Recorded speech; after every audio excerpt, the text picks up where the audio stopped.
Yeah, probably the main one, and that's something that I'm relying a lot on is basically, and I don't think, unfortunately, I don't think I can really share that with the audience within like 2 minutes, but how to be a good manager. So I've been a manager for a long time now. I've been a manager for like 16 years. Yeah. Started on smaller size teams and managed hundreds of people. But really, empowering your team and getting the best team and empower them and help them succeed so they can Yeah. help you succeed.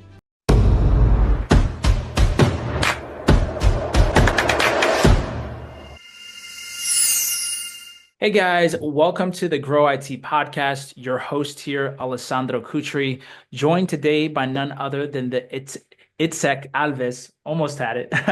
We'll be diving into his story, a little bit about his company, Entro Security, and some engaging insights into the security space. So definitely make sure to stick around. But without further ado, I'll kind of just pass it on over to you, my friend. If you could just introduce yourself and tell, the audience a little bit about your story and kind of how you got to where you are today.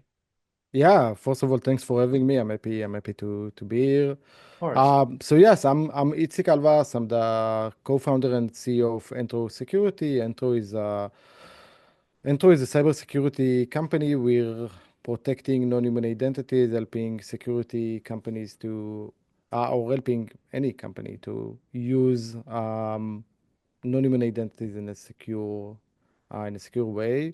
A bit about myself: started my cyber journey about 20 years ago, back in the Israeli Defense Hmm. Force. I was on the offensive side of cyber back then, but after a few years in the Israeli Defense Force, I moved to the public market and transitioned to the security side of cyber. So Hmm. prior to Entro, I was responsible for the internal security of one of Microsoft's clouds. Microsoft have three main clouds. I was responsible for the internal security of one of them. Hmm. And before that, I was a CISO. I was a CISO of an healthcare Wow. organization. Yeah. Over there, we were breached by non-human identities. And then when I transitioned to Microsoft, we were breached twice by non-human identities. So, like after my third time being breached by non-human identities, I was like, okay, what can we do? How can we be more protected? And then, I was speaking with a friend of mine. Adam is now the co-founder and CTO. Yeah, And one thing led to another, and yeah, we started Entro. We I love started it. Yeah. the company, which basically pioneered the entire industry right now. Yeah, yeah. It's always so interesting, right? To me, whenever I talk to founders or people that have, gone through something, right, that led them down the path of then starting their own company, right? It's typically a Yeah. very recurring theme that I see from a lot of great companies that evolve. And so, what are some of the obviously you've been in the industry a little bit now, working in the security space. What are some of the trends that you're seeing right now within the cybersecurity market that are kind of sticking out to you? Yeah, I think the main two trends or the verticals that are gaining a lot of traction, and rightfully so, definitely one of them is non-human identities. That's definitely one of them. And the second one is AI security. Hmm. Those are the main ones. So non-human identities, the problem that Entro helps solve. You have workloads, you have applications that needs to use resources like databases and storage accounts and so forth. And in order to use them, they need to authenticate against them, and they are using non-human identities to authenticate and use those services. Um, and because we have so much cloud services now and a lot of applications and Hmm. microservices and AI and so forth, we have a lot of non-human identities. So just that's a huge problem. And we have so many non-human identities, like we're seeing 92 times per one employee in a company. So Yeah. that's quite a lot. And definitely AI security, like a lot of companies are adopting new AIs, new LLMs, and Yeah. so forth.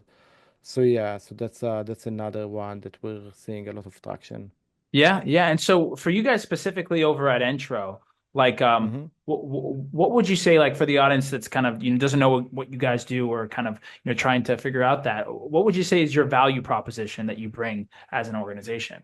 Yeah, again, we're enabling companies to securely use non-human identities by automating, securing their life cycle. So again, non-human identities are essentially programmatic access keys that applications are using to access and authenticate against services they need, like databases.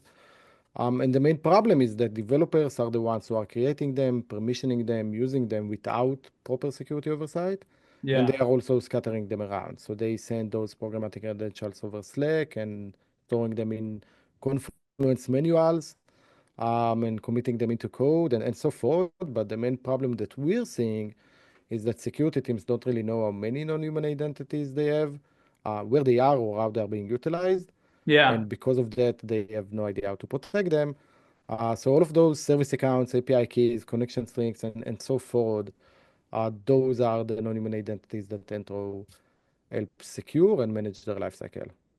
Interesting. Interesting. Yeah. And I love the way that you phrased it as well. I think it's something that, I mean, as we continue to develop more and more, and as the threat actors become, more and more advanced, and right, they're becoming more and more dangerous to deal with. It's not like they're going to get less advanced, right? So you have to always be able to Right. make sure that you have the proper, defenses. And as a, organization of any size, you're susceptible, right, to these attacks, right? And For um, sure. If you're developing software, you have lots of non-human identities, and you definitely need something to help you manage their lifecycle. Like you're managing human identity lifecycle, you need to manage the non-human identity.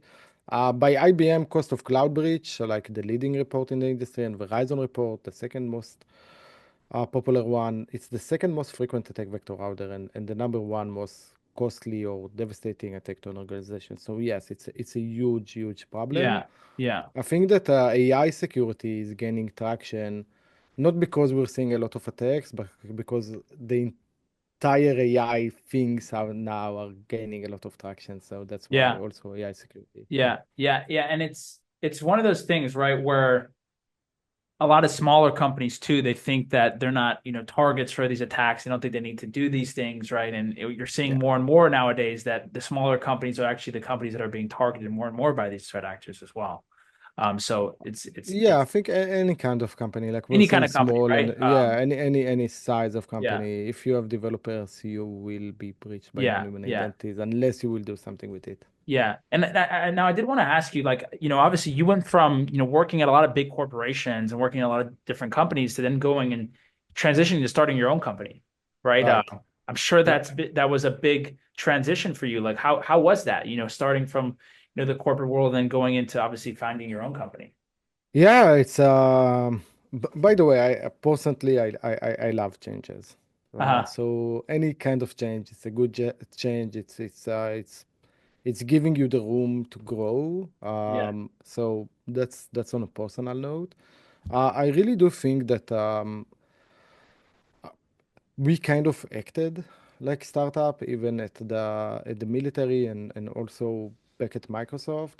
Like we had a lot of small teams that are trying to achieve something, and kind of even competing to one another. But yes, it's definitely a huge change. What led me to do that was, again, my own personal pain. Like I'm a practitioner. I was in the shoes of, of CISOs and Yeah. security architects, and I've done all of that, and I really saw a big gap in the industry. I really like the startup mentality for sure, because I'm a doer. I like to actually do stuff and achieve stuff, and create stuff. So I'm definitely satisfied. Yeah. Yeah. No, and I think Yeah. it's one of those things for people that like change and people that are, you know, okay with things moving, right? Because as an Yeah, entrepreneur, you have to be, you have to be very malleable, and you have to be able to move and to pivot and to do and to try different things for and to be able sure. to For adapt. sure. And so it is one of those things where you have to like changes, because I'm the same way. I love to change. I love different things that come up from that itself. Yeah. What would be, some advice that you'd be able to give to maybe other people that are looking to start companies, that are, looking to, get out there and do what you did, but maybe are a little bit afraid to make that leap. Yes. First of all, stop being afraid. Like that's Uh-huh. it's fine. You can be afraid, but do it. Yeah, I think the best advice that I can give anyone that is trying to tackle a problem is they need to find a true problem that solve or a true solution that solve a true problem for a specific market. And Yeah. the way to achieve that is to validate while you have time before you're taking on investors' money, before you need to run fast, do a lot of validation. I really do think that what helped me the most is before I took any funds, me and my co-founder and Adam, we spoke with about 200 different CISOs and security leaders about, hey, there are non-human identities, service accounts, API keys, and so forth being created by your developers. Do you know how many you have? Do you care about that? How do you protect it now? And we really validate the pain and understood there's a gap in the industry and those organizations and the CISOs are trying to solve that. And then we tried to validate the solution. Then we validated the platform that is currently Entro.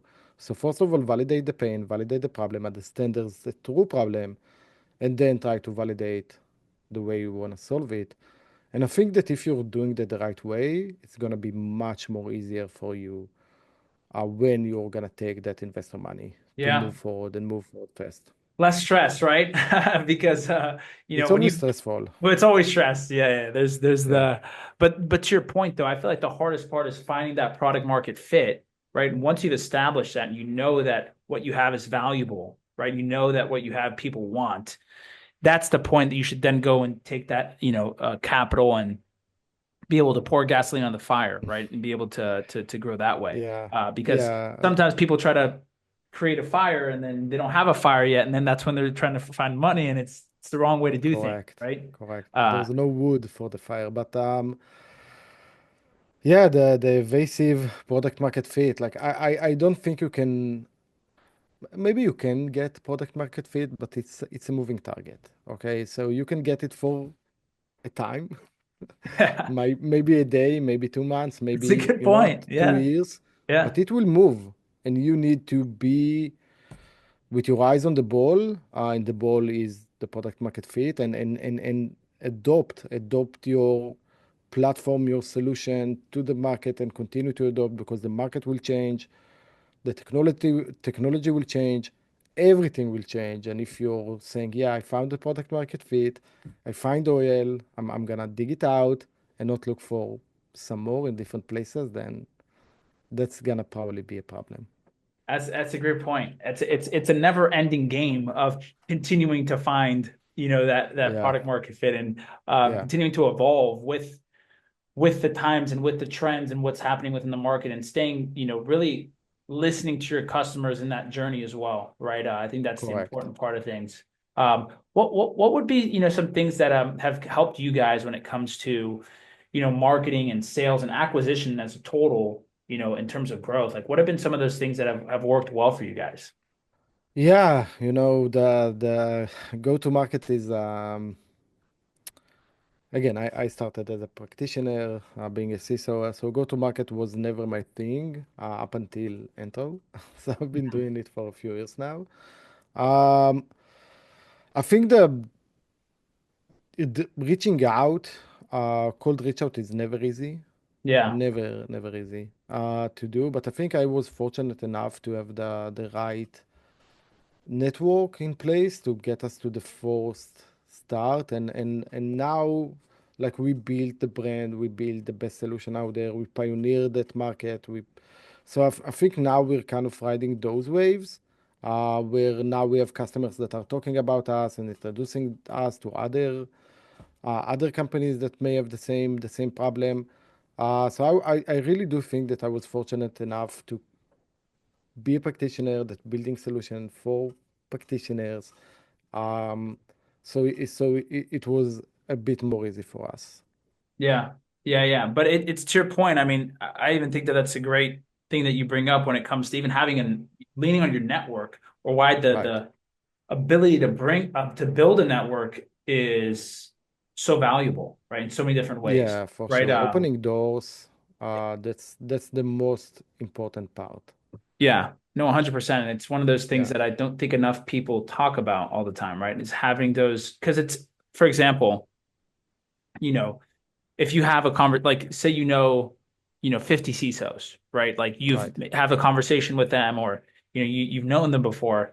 If you go and reach out and ask for a meeting to demo your product, right? The chances of you being able to demo your product is like, 70, 80%, right? Because they know Yeah, you, for right? They sure. trust you. Yeah, Versus you going out to a cold market, right? And trying to get people to hop on a call who don't know you, it's that's gonna be gonna be way harder. 5%. Yeah, Yeah. And so having that network is almost that way to, supersede a lot of that stuff, right? And get right. that instant credibility with those people. So I love that you bring it Uh, up. uh, And it's, exactly. And when we started, again, no one knew about, hey, non-human identity is a huge yeah. problem. Um, Now we're seeing a lot of traction. A lot of other companies are trying to follow our footsteps and do what we're doing. But back then it was mostly around education. So it was much more difficult than today, where we're getting a lot of inbounds and everybody understands it's a huge problem and they understand that we are the global leader and so forth. So I think that phase of the education, of starting that vertical, really, yeah, my network really helped for sure. Yeah. Yeah. And you've obviously done a lot, right? Is in terms of your career, right? You've bounced around a couple of different places. You've now obviously starting your own company. So I'm sure that you've learned a lot of things along the way from that itself. I always like to ask more of a loaded question towards the end here. So if you had to maybe like summarize, some of the most important things that you've learned throughout your career, what would you say that those things are that you'd be willing to share with the audience? I learned a lot of things. I think that Yeah. yeah, probably the main one, and that's something that I'm relying a lot on is basically, and I don't think, unfortunately, I don't think I can really share that with the audience within like 2 minutes, but how to be a good manager. Mm. Yeah, so I've been a manager for a long time now. I've been a manager for like 16 years. Yeah. Started on smaller size teams and managed hundreds of people. Uh, but um, but really, empowering your team and getting the best team and empower them and help them succeed so they can Yeah. help you succeed. Like that's the most important part, and showing them the right way, or at least consulting about what is the right way, and agreeing on something and going and doing it. Yeah. So my team is everything for me. Yeah. And I think we really have a team of winners, for sure. And and I think being a good manager and understanding the strategy of what you're trying to achieve, how you're trying to achieve it, if you're not gonna achieve it, what you're gonna do, I think that's the most important part of a startup and probably Yeah. any management thingy or organization. There are quite a lot that you should, if you're coming from a practitioner background like myself, that you should learn and be educated and but definitely try to get some management experience. And probably the most important thing out of it is if you're trying to learn stuff, you must be open for feedback. Like Yeah. feedback is the way to learn and improve and every time that someone is telling you something, you can disagree, that's fine, Yeah. but listen to it and understand if you can improve somehow. And if so, take that opportunity and improve and be Yeah. better. Yeah. So maybe those two. Yeah. That's great. And one of my business mentors told me early on where he said, in the beginning, right, as you're building a business, you are the business, right? In Right. essence, right? You are the business. And then as you continue to grow, what you should try to do is have the business reflect you, right? And have you become that reflection of the business. And what a Right. business is, even if you're a software product, right? Even if you have a software product, for example, a business is still a reflection of the people that are in it, right? Yeah. And so to your Correct. point, like you have to make sure that empowering your team and making sure that you give them the right guidance, and you don't just you don't ask things, you don't ask them to do things that you would never do, or you lead from the front, right? And you being able to give them that the structure. And I tend to think that there's oftentimes more bad employers than there are bad employees, right? So a lot of times it's I'm people sure. that are just they And don't know and how to and maybe lead. not bad. It's like sometimes there's not the right fit, and that's fine. That's Yeah, fine. E- every side is okay. There should be there should be a fit between an employer and an employee, yeah, and between their energies, if you will, and their expectations. But I definitely agree that as you scale, you need to understand how to communicate stuff better so your employees can make the right decisions or the decisions that align with the overall strategy that as a manager you are laying out. definitely. Definitely. Hey, man, I think that's a perfect note to end the podcast on. It's been an absolute pleasure getting the chance to interview you and just to hear a little bit about what you're seeing in the market, the things that you're doing over at Entro. Definitely sounds like you guys are one of the first movers and the pioneers of the Oh yeah. space. And it definitely, I'm going to be excited to see continue what you guys are going to do. And so, if people are listening to this, they want to reach out to you or your team, what are the best ways to go ahead and find you? Yeah, so either LinkedIn, Itzik Alves, just do that, or you can reach out through our website, entro, ENTRO, dot security. You can reach us over there for sure. Perfect. Well, I'll make sure to include both of those in the description so people can go check you out. Go check out Itzik and the team.